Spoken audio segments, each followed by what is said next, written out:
Back to my YouTube channel friends. आज की इस वीडियो की टाइटल और थंबनेल देखकर पता चल गया होगा कि आज की इस इन्फॉर्मेटिव वीडियो किस टॉपिक पर बनाया गया है।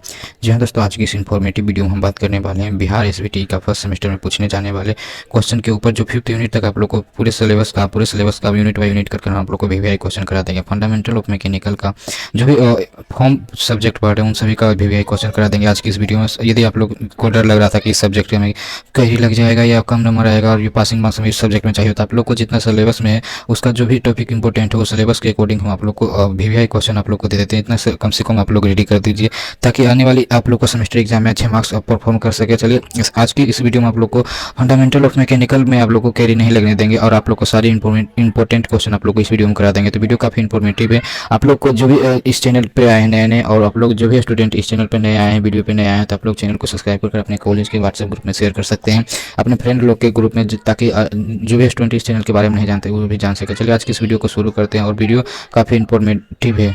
तो स्टार्ट करते हैं और सबसे पहले आप लोग यहाँ पर देख सकते हैं फंडामेंटल ऑफ मैकेनिकल इंजीनियरिंग और वीवीआई क्वेश्चन। सब फंडामेंटल ऑफ मैकेनिकल इंजीनियरिंग का पूरे लास्ट तक वीडियो देखते रहिएगा, स्किप जरा सा भी नहीं कीजिएगा। और जो भी स्टूडेंट इस चैनल पर नए हैं सबसे पहले सब्सक्राइब कर दीजिए। चलिए वीडियो सबसे पहले स्टार्ट करते हैं। फर्स्ट यूनिट में आप लोग को क्या पढ़ना है? फर्स्ट यूनिट में आप लोग को पढ़ना है इंट्रोडक्शन टू थर्मोडायनेमिक्स। थर्मोडायनेमिक्स क्या है, थर्मोडायनेमिक्स से रिलेटेड जो भी टॉपिक है उसको पढ़ना है। तो सबसे पहले थर्मोडायनेमिक्स में ही पढ़ना है। तो आप लोग को ये जो वीवीआई टॉपिक जो है, वीवीआई टॉपिक में आप लोग को थर्मोडायनेमिक सिस्टम के बारे में क्या पढ़ना है? तो एक open system, close system, isolated system होता है। तो ये सारी चीज़ें पढ़ना सिस्टम में, तो यहाँ पर देख सकते हैं। और डिफरेंट टाइप के सिस्टम में ओपन, क्लोज और आइसोलेटेड सिस्टम होता है, जिससे आप लोग काफ़ी इंपॉर्टेंट होगा कि इसमें आप डिफरेंट पढ़ सकते हैं। डिफरेंट तरह के सिस्टम जो होता है उसका एक डिफरेंस पढ़ लीजिएगा, जिससे आप लोग को काफ़ी हेल्प मिलेगा आप लोग को एग्जाम पॉइंट ऑफ व्यू से। काफ़ी सारे क्वेश्चन बनते हैं सिस्टम से कि आप लोग को जब गर्म चाय रहता है उसे जो हीट एक्सचेंज होता है वो कौन सा सिस्टम में आता है। तो आप लोग को जैसे दे देगा option open system, close system, isolated system, इस तरह से दे देगा। तो ऑब्जेक्टिव में भी हेल्प मिलता है। तो आप लोग इस तरह से पढ़ सकते हैं और इस तरह से तैयारी कीजिएगा। चलिए सबसे पहले नंबर है कि थर्मोडायनेमिक्स इक्विलिब्रियम पढ़ लीजिएगा। इक्विलिब्रियम पढ़ लीजिएगा, थर्मोडायनेमिक्स इक्विलिब्रियम। और first law thermodynamics, zeroth law thermodynamics. Zeroth law thermodynamics क्या कहता है कि ये है, यदि बी है तो दोनों को यदि कंबाइन कर दिया जाता है, और यदि उसका कांस्टेंट टेम्परेचर, कांस्टेंट वॉल्यूम और कांस्टेंट इंथैल्पी के साथ, तो एक ए जो है और बी जो है ए और बी को जब जोड़ के तो हर एक का जो है अलग अलग इसका प्रॉपर्टीज एंड कैरेक्टरिस्टिक होगा। यही कहता है जीरो थर्मोडायनेमिक्स। अच्छे तरीके से पढ़िएगा तो और भी इसका यदि डीपलिंग पढ़ेगा तो यही कहता है। चलिए इंथैल्पी और ड्राइनेस फ्रिक्शन पढ़ना। ड्राइनेस फ्रिक्शन में आप लोग को पढ़ लीजिएगा। ड्राइनेस फ्रिक्शन क्या होता है कि मास ऑफ लिक्विड वेपर बटे मास ऑफ लिक्विड होता है, जिसे बाद में यदि आप पढ़िएगा, यदि ज़्यादा स्टैंडर्ड में पढ़िएगा तो इसको एक्स से डिनोट करते हैं ड्राइनेस फ्रिक्शन को।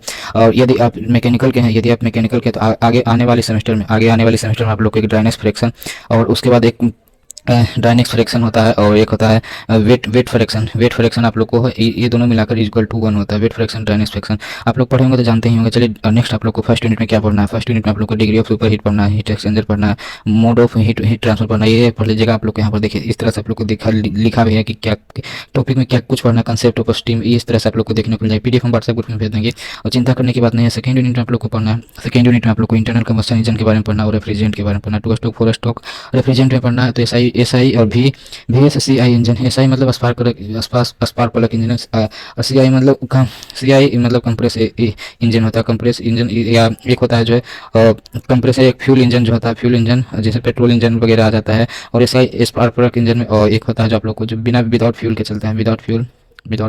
चलिए नेक्स्ट हम आप लोग को बता देते हैं कि 4 stock 2 stock engine, 4 stock 2 stock engine पढ़ लीजिएगा अच्छे तरीके से। इसमें डिफरेंस भी पढ़ लीजिएगा, डिफरेंस और ब्रेक थर्मल इफिशिएंसी। और आईसी इंजन फॉल्ट ये पढ़ लीजिएगा। Ton of refrigeration, vapour compression, refrigerant पढ़ना, window air conditioner system, energy swing refrigeration, इस तरह से आप लोग को पढ़ना है। पर देखिए लिखा भी गया है कि आप लोग को कंपेरिजन पढ़ना है, डिसएडवांटेज पढ़ना है, कॉमन इशू पढ़ना है, और उसके बाद डिफाइनेशन इन रिलेशन टू सीओपी पढ़ना है। इस तरह से आप लोग एक फार्मूला भी निकलता है सीओपी से एक फार्मूला भी निकलता है जो आप लोग अच्छे तरीके से पढ़ेंगे। सीओपी बराबर क्या होता है हीट, और उसके बाद एक जो होता है आप लोग को फार्मूला पढ़ेंगे सीओपी बराबर जो होता है इफर्ट हीट बटे हीट सप्लाई होता है, हीट सप्लाई। इस तरह से एक फार्मूला पढ़ेंगे, वही है। तो नेक्स्ट आप लोग को यूनिट नंबर 3 में इंजीनियरिंग मटेरियल्स पढ़ना है।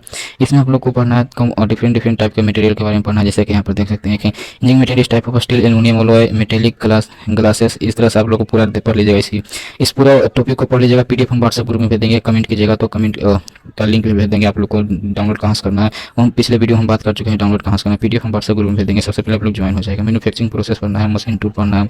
यूनिट 4 में पढ़ना है तो आप लोग को कौन कौन सा मशीन टूल पढ़ना है, तो लेथ मशीन पढ़ना है, लेथ मशीन, मिलिंग मशीन और आर्क गैस वेल्डिंग पढ़ना है, ब्राजिंग एंड सोल्डरिंग, उसके बाद sand casting, rolling and forging पढ़ना है और 3D प्रोसेस पैरामीटर, ये सारी चीज़ें पढ़ लीजिए। यहाँ पर देखिए किस तरह का क्वेश्चन पूछा जाएगा वो बताया गया, जैसे वर्किंग प्रिंसिपल पूछ सकता है कौन का, तो फोर्जिंग और कास्टिंग रोलिंग का, इस तरह से आप लोग को पूरा वहाँ पर बता दिया गया। और इस टॉपिक में सोल्डिंग ब्राजिंग में यहाँ पर डिफरेंस पढ़ना है तो डिफरेंस बता दिया गया। इस तरह से पूरा देख लीजिएगा एक बार, PDF व्हाट्सएप ग्रुप में ही भेज देंगे। और पावर ट्रांसमिशन पढ़ना है, यूनिट 5 में तो पावर ट्रांसमिशन पढ़ना है, जिसमें से आप लोग को टॉपिक यहाँ पर दिख रहा होगा कि फ्लैट बेल्ट, वी बेल्ट पढ़ना, पावर ट्रांसमिशन इक्वेशन पढ़ना है, गियर ट्रेन पढ़ना है, EP cyclic gear, flange gear, नकल गियर पढ़ना है, इस तरह डिस्क ब्रेक और फास्टनर्स पढ़ना है। उसके बाद टाइप ऑफ की पढ़ना है, पावर ट्रांसमिशन किस तरह से क्वेश्चन पूछा जाएगा यहाँ पर देख सकते हैं। वेलोसिटी रेशियो पूछा जाएगा और टाइप ऑफ एग्जाम्पल पूछा जाएगा गियर ट्रेन का। उसके बाद पावर ट्रांसमिशन में आप लोग को डेरिवेशन पूछ सकता है, ओपन और close cycle, open and close cycle इस तरह से पूछ सकता है। चलिए फ्लैट बेल्ट, वी बेल्ट इस तरह से आप लोग पढ़ लीजिएगा पूरे। यूनिट नंबर 5 तक हम आप लोग को बता दिए हैं और जो भी आप लोग को डाउट है आप लोग कमेंट बॉक्स में कर दीजिए, आप लोग को व्हाट्सएप में ही भेज देंगे PDF। चलिए नेक्स्ट वीडियो नेक्स्ट टॉपिक के साथ मिलते हैं।